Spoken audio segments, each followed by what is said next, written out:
What was it like when you put the makeup back on again and looked at each other? What went through your mind? What was the feeling like? We had safe sex. I mean, it was really... Seriously, what was it like? We still look as silly now as we did 15 years ago. Hey everybody, welcome to The Art of Guitar. I waited a while to do this dedication to Ace video because I can't just jump in front of the camera, right after someone who was so influential on me passes away. A few people were asking me about it, but I was just like, you know what? I need the dust to settle a little bit and I need to sort of let it sink in.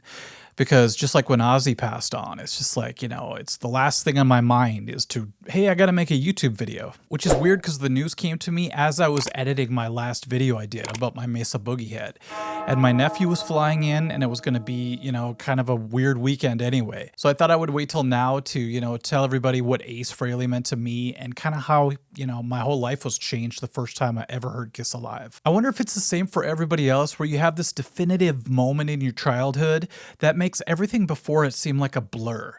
Like, I think my life started the day my cousin brought over Kiss Alive. He brought over this record, and, we didn't have the internet or anything back then. Obviously, we'd never been to concerts before.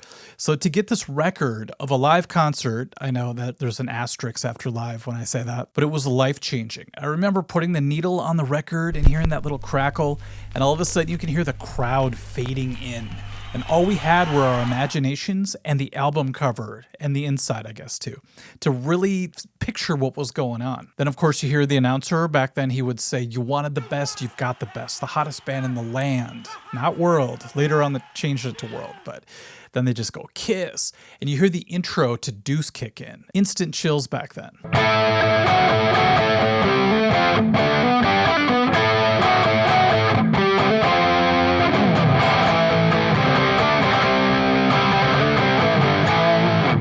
Such a rockin' riff, when the drums kick in, and when that explosion happens in the beginning, that's just lights out.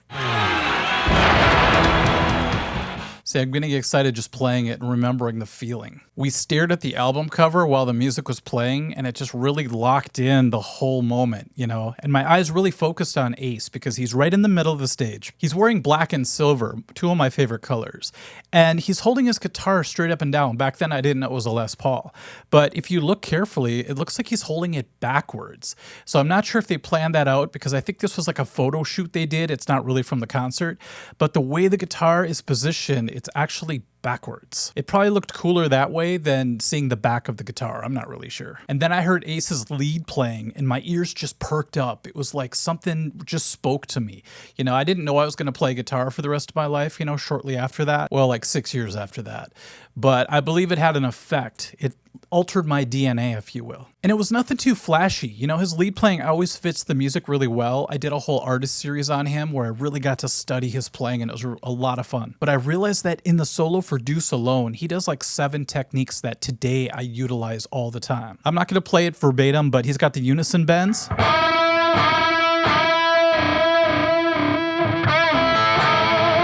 He's got the timed bends that he does. So it sounds like slow vibrato, in time with the music, which is really cool. We've got the chromatic pull-offs. Step and a half bends. Quick pull-offs. Staccato blues scale. With one extra note. Sometimes I'll be playing a solo today and I'll be like, oh, that's an Ace move right there. It's funny because obviously back then I didn't know what he was doing on the guitar. I didn't know the names of the techniques or anything like that, but I just knew there was something different about his playing than anything I had ever heard before. We were never the same after that album. I remember we spent most of our time basically doing like air guitar and air drums. We would leap off the couch right in time to land right on the downbeat. And then I remember doing a lot of air drums. I think that's why I got into drumming right away because I always felt the beat, especially in Deuce, that real solid downbeat. My cousin was always Gene because he could do the tongue thing, which I couldn't do very well. I would also go through stacks of paper, just drawing what I pictured the concert looking like. So I got really good at drawing their faces, their makeup, and then I would put them on a stage, and I remember really loving adding a whole bunch of stage lighting. Another great aspect of hearing Kiss Alive for the first time is it wasn't just hard rock the whole time. You know, like you had the beginning of Rock Bottom, which I think is one of the most beautiful intros of all time. And it's like they slowed it down. They've got this really awesome, clean sound happening. And then it kicks into something really heavy. Now it gets rough. It's kind of like what Metallica does. They'll take this really soft, beautiful intro and then just rip your face off with songs like Battery or Fight Fire with Fire. So I always appreciated the fact that Kiss was so dynamic of a band. The intro to Black Diamond is also like that too. If you haven't heard it, be sure to check it out. My cousin was kind of like Santa Claus for me for a while. He'd bring over just some random Kiss albums here and there. So once in a while, he'd bring over like one of their solo albums or Hotter Than Hell or Rock and Roll Over. And it was just like, yes, I'm getting quite the education in rock right now. And when I was finally able to go to the record store and buy some of my own Kiss records, I basically based it off of albums that my cousin didn't have that I like the album covers of. So I ended up getting Unmasked and Creatures of the Night because I love the way those covers looked. By then, I was able to see some clips of Kiss live. They actually played on a show called Solid Gold. Welcome to Solid Gold.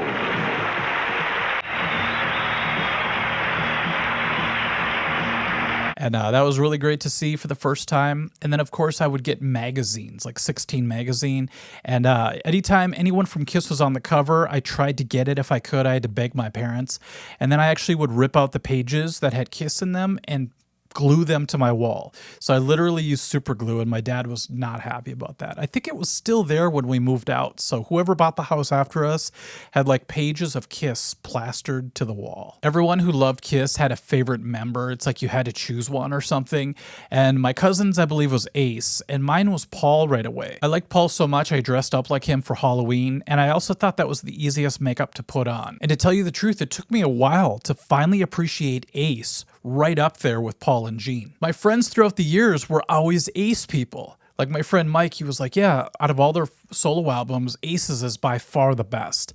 And I'm like, oh, another friend who loves Ace. I see a pattern happening here. And of course, it turns out they were right. You know, I'm very stubborn. I was a Paul guy right off the bat, like I said, and I stuck with it. I still love Paul. Ace just grew on me to the point where he's right up there, like I said. You know, I compare them a lot to the Beatles in the fact that, you know, the Beatles have Paul and John, kind of the front leaders of the band, and in Kiss you have Paul and Gene. And then in third place, you know, you have George Harrison, but you also have Ace Frehley, and they're both awesome players and writers. So it's no wonder they both had really great solo careers after they left the band. And then of course, keeping it solid back there on the kit, you have Peter Criss, you have Ringo Starr, you know, so it's kind of cool the comparison of those two bands. One of my favorite Kiss albums is Dynasty, and it's a bit notorious because it kicks off with I Was Made for Lovin' You, which is a total disco sounding Kiss tune. You know, a lot of people kind of frown on the disco era of Kiss, but I got into that stuff right away. The first time I heard that song, and when I heard Charisma for the first time, and even some of the tracks off of Unmasked, like Easy As It Seems, became some of my favorite Kiss songs, and they're all considered disco Kiss. Well, on Dynasty, there's 2000 Man, which showcases Ace, and I really thought his vocals shine on that tune. And later I found out it was actually a song written by Mick Jagger and Keith Richards, which is kind of a cool tidbit to know. But that's when the spark for Ace really took hold in my brain, and I'm like, yeah, Ace is something special. He's not just some third wheel, you know what I mean? So that's when it became very apparent to me. And eventually when I did hear all four of their solo albums, Ace's did sit at the top for me. I dug Gene's as well, but I thought that was a great concept to have all four of them do solo projects instead of quitting the band, I guess, is what happened. And each album has a different color scheme. So if you notice, like Gene's is red, of course it would be. Paul's is purple, Ace is blue, and Peter is green. I thought that was a great, you know, aesthetic choice. You know, from Ace, you have New York Groove, which is an instant classic. And then you also have songs like Rip It Out is a great one. And then one that took me a long time to finally really appreciate was the song called Wiped Out. And there's a riff in it that he plays it and then the drums change, and it always gives me that rush of energy every time I hear it. And around the Creatures of the Night era, I already heard that Ace was out of the band. And I was in denial at the time because all I knew Kiss from that point was those four guys. And then when they started adding, you know, Eric Carr, and then you had Mark St. John, Vinnie Vincent, it just seemed weird to have different people in a band that I love so much. Speaking of records, one of the coolest things that I remember as a kid was getting a poster inside of some of the Kiss albums. One of my favorite posters ever, my cousin Jamie had, and I was so jealous of it. I wanted it so bad. It took me like 30 years to finally get it. But I also remember the Unmasked album had this poster. And I was so proud of it, I hung it up in my room. Unfortunately, I shared my room with my younger brother, and there was no more space on the wall because of all my other Kiss pictures that I glued.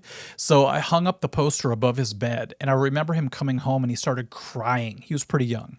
And he was like, "It looks like they're taking their faces off."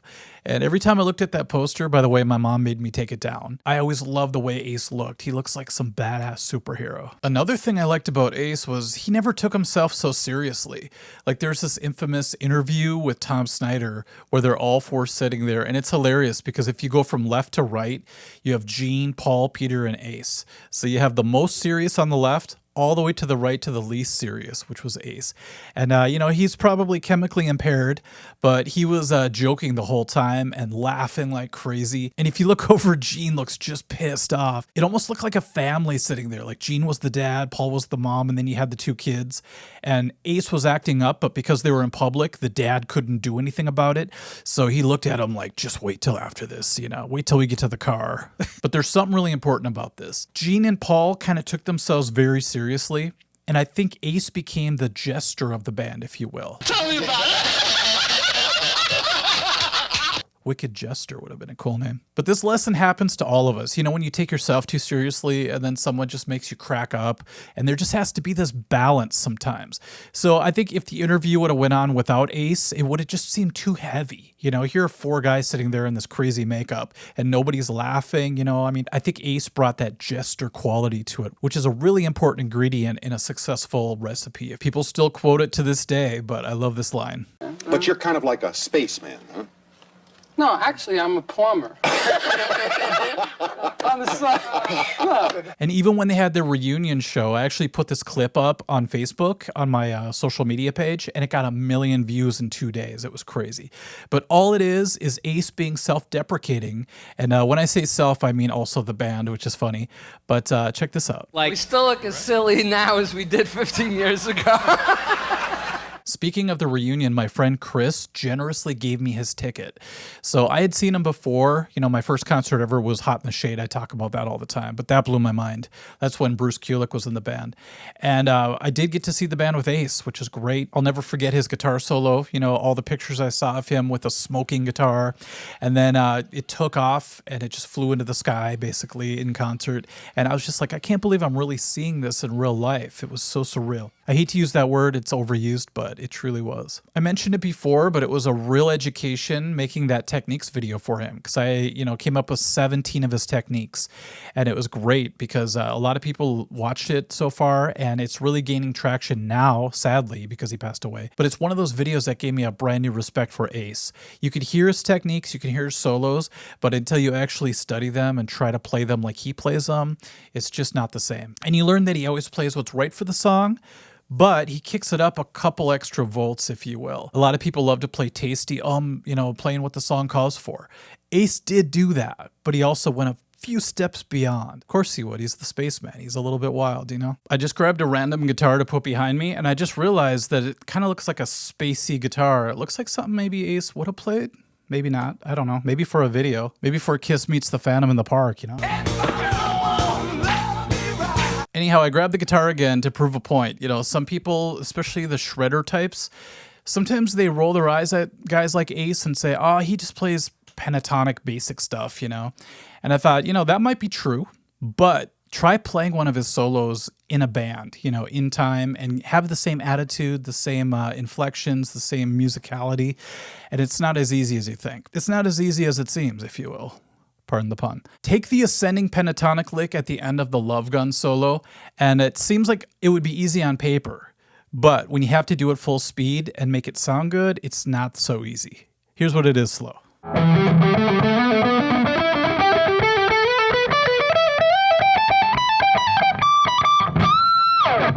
It's extra hard on a Les Paul too, by the way, because you don't have much real estate up here. So I'm going to do it more closer to the real way, but that is not easy to go across and play it like that. You got to mix the slides in with the picking and then that crazy bend at the end, multiple times, by the way, for real, on the 22nd fret with the Les Paul.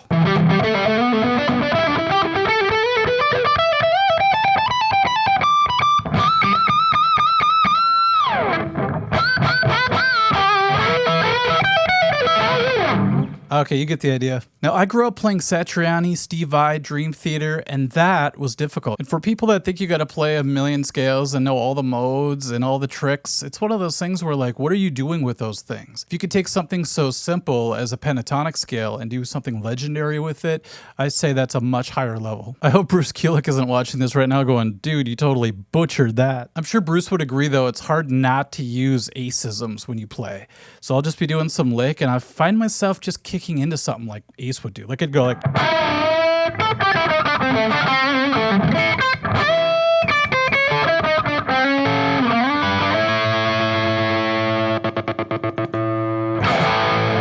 By the way, I am in standard tuning. Ace is usually a half step down, but this guitar's action's so low right now, I have to get it set up again. But if I tuned down a half a step today, that all would have just been a big buzz. And before I end this video, I really want to say that I respect the fact that Ace kept going all the way till his dying day.